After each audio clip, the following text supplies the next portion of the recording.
Welcome to Ray Reads, a podcast where I discuss the books I am currently reading. For this episode of Ray Reads, I will be discussing Heir of Fire, Book 3 of the Throne of Glass series by Sarah J. Maas. I absolutely adore this book, as this is where the story truly launches. The story is expanding, becoming more complex, and I am here for it. The previous two books were baby steps, but here, the story finally takes off running. In this book, we are introduced to the witches and wyverns. I have to say, these are the most badass witches I have ever encountered. Brooms are out, and dragons are so in. Along with the witches, the Fae are now coming into play. Aelin lives and trains in an outpost for the demi-fae, for half-breeds like herself. The demi-fae are pariahs. They are shunned by humans, and only the most skilled of them, such as Lorcan, are welcomed into Maeve's domain. Even Aelin must prove herself to the queen and submit to Rowan's training to master her power.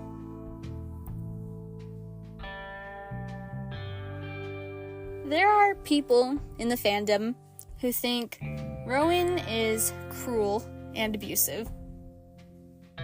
While he is obviously a hard teacher, I never thought of Rowan as being abusive at all, personally.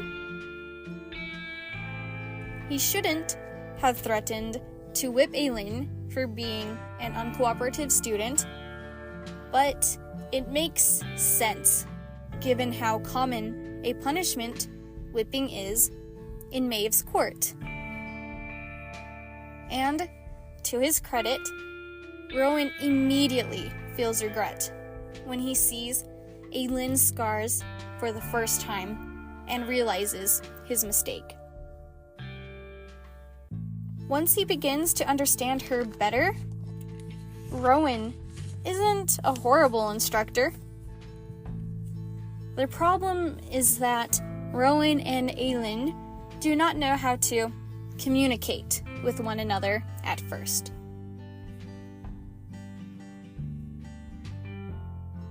What I love most about their budding relationship is how Aelin and Rowan are both broken by the tragedies in their lives, and they are finding themselves and recovering together. They slowly learn to trust and to open up to one another. Wounds that have been left to fester now have a chance to heal since they found each other. Rowan sees all that Aelin is and has been, and he shies from none of it.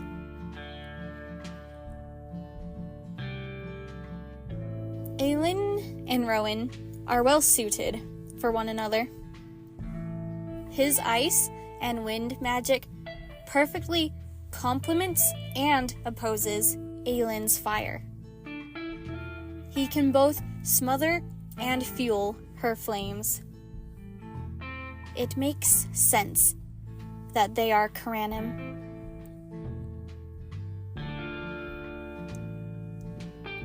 Rowan and Aelin are not the only new relationship that starts to form in this book.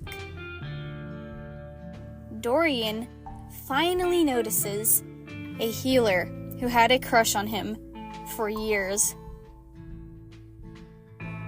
It is a shame that Sorsha doesn't have more character development before her execution. I wanted to learn about her spying and her connection with the rebels. Sorsha could have been a greater character.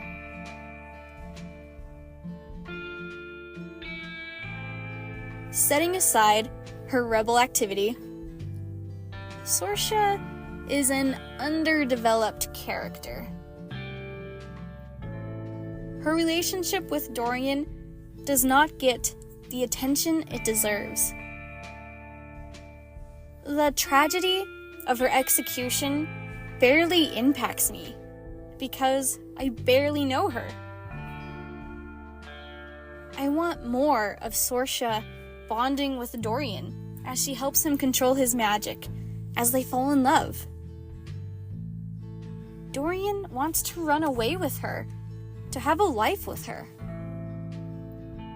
Her untimely death is heartbreaking, but it would have been more so if readers had a chance to know Sorsha better, to see more of her relationship with Dorian. But this is mostly Aylin's story, so of course the emphasis is on her relationships and training. So let's talk about the Fae again for a minute. As a non-binary person, I am not a big fan of the exclusive use of the terms male and female to identify Fae.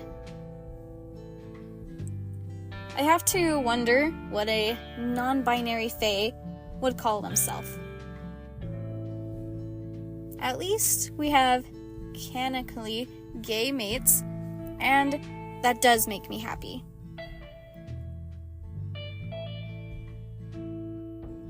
Now, just to be a little nitpicky, I'm not sure how I feel about Aylin's animal form.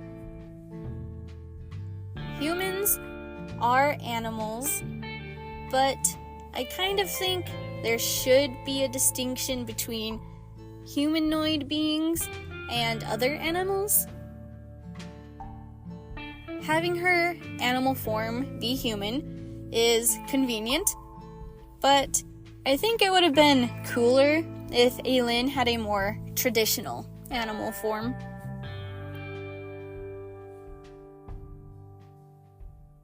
Heir of Fire is the book that made me fall in love with the Throne of Glass series the first time I read it. I think this is where Maas realizes and manifests this series' full potential. And it's only going to get better and better from here on out.